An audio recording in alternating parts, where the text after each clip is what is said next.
Previous week में अगर हम लोग देखेंगे तो इस जोन में हम लोगों को अच्छी खासी बाइंग दिखाई दी है। पहले जब मार्केट नीचे गिरता है तो नीचे गिरने के बाद जब बायर की तरफ से काउंटर अटैक होता है और मार्केट को वो अपसाइड की तरफ लेके आते हैं, तो ये वाला जोन जो रहता है वो बहुत ही इंपॉर्टेंट जोन रहता है, क्योंकि इस जोन में क्या होता है, बड़े प्लेयर के बाय के पोजीशन बने हुए रहते हैं। जब भी इस जोन में मार्केट आता है तो यहाँ पर जो लोगों ने बाय करके ऑलरेडी रखा हुआ है उनका नजरिया क्या रहता है कि यहाँ से मार्केट ऊपर लेके जाए, तो वो मार्केट को ऊपर लेके जाने में सहारा करते हैं। आप उनका जो ऑलरेडी बाइंग का पोजीशन यहाँ पर बना हुआ रहता है वो वहाँ पर क्वांटिटी ऐड कर देते हैं। तो क्वांटिटी ऐड करने से क्या हो जाता है, मार्केट में एक फ्रेश बाइंग दोबारा आ जाता है और मार्केट को ऊपर जाने का मौका मिलता है। लेकिन इमीडिएटली ब्लाइंडली हम लोग इस जोन में बाय नहीं करेंगे। हम लोग क्या करेंगे, इंपॉर्टेंट सपोर्ट लेवल को आइडेंटिफाई करेंगे। जब मार्केट इस सपोर्ट लेवल के करीब आएगा, जब कोई बुलिश कैंडल पैटर्न बनाएगा, जैसे बुलिश इंगल्फिंग हो गया, हैमर हो गया, तो हम लोग यहाँ पर बाइंग के बारे में सोचेंगे।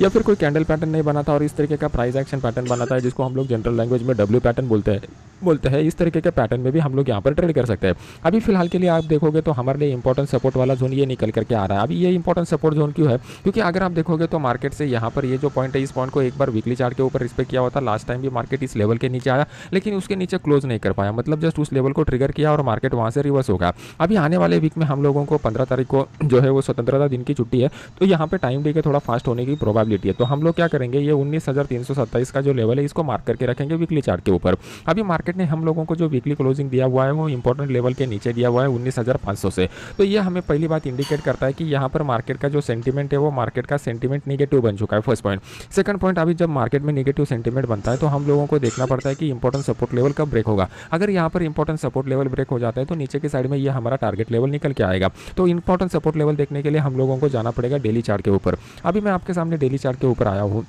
डेली चार्ट में हम लोगों को दिखाई दे रहा है कि मार्केट इस लेवल को रिस्पेक्ट कर रहा है, लेकिन डेली चार्ट के ऊपर और एक लेवल हम लोगों को दिखाई दे रहा है, ये वाला लेवल। ये वाला लेवल हमारे लिए इंपॉर्टेंट क्यों है, क्योंकि इस लेवल को, इस पॉइंट को टच किया है और एक्जैक्टली इसी पॉइंट को फिर दोबारा मार्केट ने रिस्पेक्ट किया हुआ है। अभी 2 बार यहाँ पर ऑलरेडी मार्केट ने टच करने की कोशिश की है। तो ये क्या इंडिकेट करता है मार्केट साइकोलॉजी पॉइंट से, यहाँ से एक अच्छा खासा बाइंग हम लोगों को देखने को मिल चुका था। दोबारा यहाँ पर क्या हो गया, दोबारा यहाँ पर बायर का री एंट्री हो गया। अभी बायर का जब भी री एंट्री होता है तो वो लोग ज़्यादा बार री एंट्री करने की कोशिश नहीं करेंगे। अभी इस फ्लो में मार्केट अगर ऊपर निकल जाता तो उनको यहाँ प्रॉफिट हो जाता, लेकिन जब तीसरी बार मार्केट यहाँ पर आ जाएगा और यहाँ पर क्या करेंगे, यहाँ पर मान लो कि यहाँ पर 100 लोगों ने बाय किया हुआ है, तो उसमें से 85 लोग यहाँ पर पार्टिसिपेट करेंगे और तीसरी बार जब मार्केट यहाँ पर आएगा तो सिर्फ 25 ही लोग यहाँ पर पार्टिसिपेट करेंगे। मतलब उनका पार्टिसिपेशन जो है वो धीरे धीरे कम होता जाएगा और जैसे ही मार्केट कम होता जाएगा उनका पार्टिसिपेशन, ये लेवल वीक होता जाएगा। मैंने आपको प्राइस एक्शन के जब भी एक्सप्लेन किया हुआ थे पॉइंट, तब मैंने आपको बताया हुआ था कि कौन सा भी सपोर्ट लेवल अगर मल्टीपल बार टेस्ट होता है तो हाई प्रोबेबिलिटी रहती है कि वो लेवल ब्रेक हो जाएगा। ये क्यों होता है, तो ये पॉइंट से होता है। लोग यहाँ पर पार्टिसिपेट नहीं करेंगे तो हम लोग क्या करेंगे, अभी जैसे ही मार्केट में इस लो को मार्केट ब्रेक करेगा ना, मार्केट नीचे आने की प्रोबेबिलिटी बन जाएगी, क्योंकि मार्केट ने इंपॉर्टेंट लेवल के नीचे क्लोज दिया हुआ है। तो मंडे के दिन हम लोगों के लिए इंपॉर्टेंट सबसे पहला लेवल कौन सा रहेगा, ये वाला लेवल इंपॉर्टेंट रहेगा। ये वाला लेवल क्यों इंपॉर्टेंट रहेगा, क्योंकि अगर आप इस कैंडल को देखते हो तो ये क्लियर कट बेरिश कैंडल बना हुआ है, मतलब मार्केट का सेंटीमेंट जो है वो डाउन और नेगेटिव सेंटीमेंट यहाँ पर बन चुका है। तो जहाँ पर अगर आप देखोगे तो क्लोज जो आया हुआ है वो क्लोज लो के करीब आया हुआ है, मतलब एक स्ट्रॉन्ग नेगेटिव सेंटीमेंट हम लोगों को साइकोलॉजी पॉइंट ऑफ व्यू से दिख रहा है। तो मंडे के दिन हम लोग क्या करेंगे, हमारे लिए इंपॉर्टेंट लेवल होगा 19,412 का। अगर मंडे के दिन इस लेवल को मार्केट ब्रेक करता है तो हाई प्रोबेबिलिटी वो 19,400 के नीचे जा सकता है। तो उस केस में हम लोग 19,400 का जो पुट है वो 19,400 के पुट को बाय करेंगे। नीचे की साइड में हमारा जो टारगेट निकल करके आ रहा है वो थोड़ा बड़ा टारगेट इस लेवल तक नीचे आ रहा है, लेकिन हम लोगों को 1:2 भी मिल जाता है इंट्राडे में, तो हमारे लिए वो सफिशिएंट रहेगा। ये हाई प्रोबेबिलिस्टिक अपॉर्चुनिटी रहेगा, क्योंकि ये इन द डायरेक्शन वाला ट्रेड रहेगा। मतलब यहाँ पर अगर आप ट्रेंड देखोगे तो आपको यहाँ पर क्लियर कर दिखाई दे रहा है कि मार्केट में जो है वो डाउन ट्रेंड बना हुआ है, और डाउन ट्रेंड में हम लोग क्या कर रहे हैं, निगेटिव कैंडल का जो स्ट्रॉन्ग निगेटिव कैंडल है वो स्ट्रॉन्ग निगेटिव कैंडल का लो ब्रेक होने के बाद यहाँ पर सेल करने की कोशिश कर रहे हैं, मतलब पुट बाय कर रहे हैं। तो ये हमें इंडिकेट करता है कि हम मार्केट के साथ है, मार्केट के मेजर पार्टिसिपेंट जो चाहते हैं वही हमारी सोच रखती है, और उस सोच के हिसाब से हम लोग यहाँ पर चल रहे हैं। अभी मार्केट में रिवर्सल कब पॉसिबल है, पहली बात यह है कि हम लोगों को समझना पड़ेगा कि मार्केट का साइकोलॉजी क्या है। जैसा मैंने आपको बताया हुआ कि सपोर्ट लेवल के करीब अगर मार्केट आता है और वहां पर इस तरीके का डब्ल्यू पैटर्न बनाता है तो मार्केट रिवर्स होता है। मतलब यहाँ पर मार्केट ने ऑलरेडी एक सपोर्ट ले लिया है, अपसाइड का एक मोमेंटम दिखाया और फिर मार्केट नीचे आ रहा है। अभी मार्केट को अगर अपसाइड में जाना है तो ये जो लो यहाँ पर बन चुका है, ये लो को मार्केट को ब्रेक नहीं करना चाहिए और यहाँ से मार्केट घूमना चाहिए। और जब मार्केट इस हाई के ऊपर निकलेगा ना, तब मार्केट में एक स्ट्रॉन्ग बायर हो जाएगा, क्योंकि यहाँ पर स्ट्रॉन्ग बायर्स के साथ साथ बड़े लोग जो है वो यहाँ पर अपना पोजीशन बनाना स्टार्ट करेंगे और फिर नेक्स्ट टारगेट ये गैप रहेगा और फिर उसके बाद ये वाला स्विंग हाई रहेगा। तो यहाँ पे हम लोगों के लिए इंपॉर्टेंट है कि यहाँ से मार्केट रिवर्स हो सकता है कि नहीं हो सकता। तो वो देखने के लिए हमें क्या करना पड़ेगा, मार्केट में 15 मिनट चार्ट के ऊपर जाना पड़ेगा। जब भी हम लोग 15 मिनट चार्ट में जाएंगे तो हम लोगों के लिए यहाँ पर एक ट्रेंडी फेज बन चुका है। मैंने आपको ऑलरेडी बताया हुआ है कि मार्केट में दो टाइप के फेज रहते हैं, पहला रहता है ट्रेंडी फेज और दूसरा रहता है रेंज बाउंड फेज। तो ट्रेंडी फेज में हम लोगों को ट्रेंड लाइन का यूज करना चाहिए और रेंज बाउंड फेज में हम लोगों को सपोर्ट रेजिस्टेंस लेवल का यूज करना चाहिए।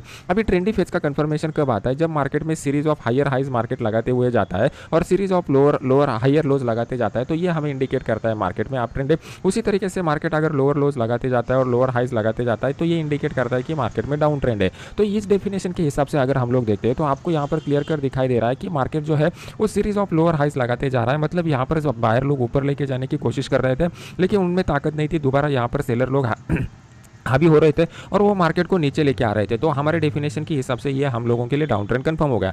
अभी डाउन ट्रेंड कंफर्म हो गया तो मार्केट ट्रेंडी फेज में ऐसा कंक्लूजन हम लोगों ने निकाल लिया, तो हम लोग एलिजिबल हो गए यहाँ पर ट्रेंड लाइन ड्रॉ करने के लिए। तो अभी ट्रेंड लाइन कहाँ पर ड्रॉ कर सकते हैं, तो बस हम लोगों को उस हाई को कनेक्ट करना पड़ेगा। अगर हम लोग उस हाई को कनेक्ट करते हैं तो हम लोगों को एक इंपॉर्टेंट ट्रेंड लाइन मिल जाता है। देखो मैंने आपको एक बार कंसेप्ट में बताई हुई थी कि ट्रेंड लाइन बहुत ही इंपॉर्टेंट रहता है लेकिन मार्केट ट्रेंडी होना चाहिए। अभी हम लोगों को यहाँ पर जो हाइज मिले हुए थे उसको हमने कनेक्ट कर दिया, तो एक्जैक्टली इसी पॉइंट को टच लेके दोबारा मार्केट नीचे गिर गया। तो ये जो लेवल है वो मल्टीपल बार टेस्ट हो चुका है। जैसा मैंने मल्टीपल टेस्टिंग का साइकोलॉजी अभी आपको बताया उसी तरीके के यहाँ पे ये काम करेगा जैसे सपोर्ट रेजिस्टेंस लेवल में काम करता है। तो जब भी मार्केट इस लेवल के ऊपर निकलेगा यहाँ से मार्केट में एक अपसाइड का मोमेंटम स्टार्ट हो जाएगा। लेकिन इस अपसाइड मोमेंटम की आप दिक्कत समझ लीजिए, हम लोगों के लिए इंपॉर्टेंट है ये ट्रेंड लाइन का ब्रेक होना। अगर ये ट्रेंड लाइन ब्रेक हो जाता है तो अपसाइड का मोमेंटम स्टार्ट हो जाएगा। तो उस केस में हम लोग 19,450 का जो कॉल है वो 19,450 के कॉल को यहाँ पर बाय कर सकते हैं। इस कॉल को यहाँ पर बाय करने के बाद हमारे लिए इंपॉर्टेंट लेवल कौन सा रहेगा, अभी जब भी साइकोलॉजी पॉइंट ऑफ व्यू से हम लोग देखते हैं तो साइकोलॉजी में ऊपर की साइड में कहाँ पे मार्केट में सेलर एक्टिव होंगे ये हमें समझना पड़ेगा।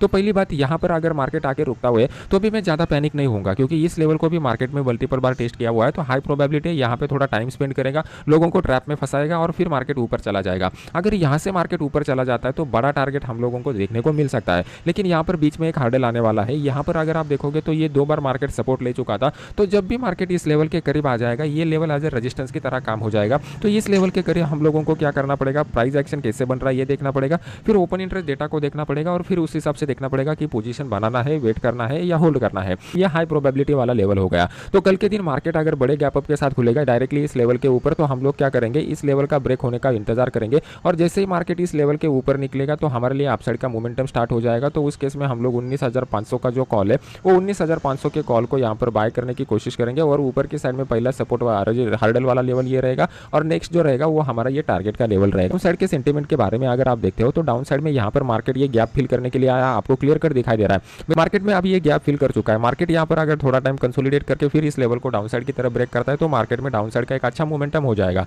अभी इस डाउन साइड के मोमेंटम को समझने की कोशिश कीजिए। पहली बात यह है कि मार्केट ने यहाँ पर एक नेगेटिव कैंडल दिखाया हुआ है डेली चार्ट के ऊपर।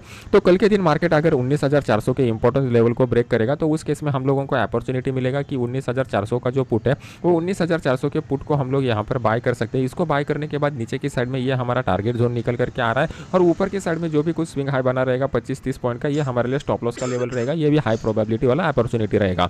अभी देख लेते हैं कि बैंक निफ्टी में किस तरीके का सिनेरियो यहाँ पर डेवलप हो रहा है। सबसे पहले बैंक निफ्टी का वीकली एनालिसिस करेंगे, जो मैं आपको फ्लो बता रहा हूँ कि किस तरीके से एनालिसिस करना चाहिए। इस फ्लो को याद रखिए, पहले वीकली एनालिसिस करेंगे, फिर डेली एनालिसिस करेंगे और फिर इंट्राडे का एनालिसिस करेंगे। वीकली में जनरली आपको पता चलेगा कि बड़े प्लेयर क्या सोच रहे हैं। यहाँ पर अगर आप देखोगे तो मार्केट में एक अच्छा खासा अपसाइड का मोमेंटम हो चुका था और मार्केट में एक रिट्रेसमेंट का फेज चल रहा है। रिट्रेसमेंट के फेज में मार्केट ने एक कंप्लीटली नेगेटिव कैंडल दे दिया है क्योंकि इसका जो क्लोज है वो लो के करीब आ चुका है। मतलब मार्केट का जो सेंटीमेंट है वो सेंटीमेंट कंप्लीटली नेगेटिव हो चुका है। पहली बात, मतलब जब भी नेगेटिव सेंटीमेंट आता है तब अगर हम लोग सेल का ट्रेड लेते हैं तो इस सेल के ट्रेड में हमारा सक्सेस रेट भी अच्छा रहता है और हमारा रिस्क रिवॉर्ड रेशियो भी अच्छा रहता है। ये बेनिफिट हम लोगों को मिल जाता है। जब हम लोग एनालिसिस करते हैं तो एनालिसिस करते समय हम लोगों को क्या करना पड़ेगा, पहले टेक्निकल एस्पेक्ट को देखने पड़ेंगे और फिर उसके बाद फंडामेंटल या फिर साइकोलॉजिकल एस्पेक्ट को हम लोग देखने की कोशिश करेंगे। अभी साइकोलॉजिकल एस्पेक्ट बता रहा है कि नेगेटिव सेंटीमेंट मार्केट में, तो टेक्निकल कंसेप्ट में हम लोग क्या देखेंगे कि मार्केट में सेल का अपॉर्चुनिटी कब आ जाएगा। सेल का अपॉर्चुनिटी आने के बहुत सारे तरीके हैं। अगर प्रीवियस डे का लो ब्रेक होता है तो हम लोगों को सेल का अपॉर्चुनिटी आ जाएगा। अगर इंपॉर्टेंट सपोर्ट लेवल ब्रेक होता है तो सेल का अपॉर्चुनिटी आ जाएगा।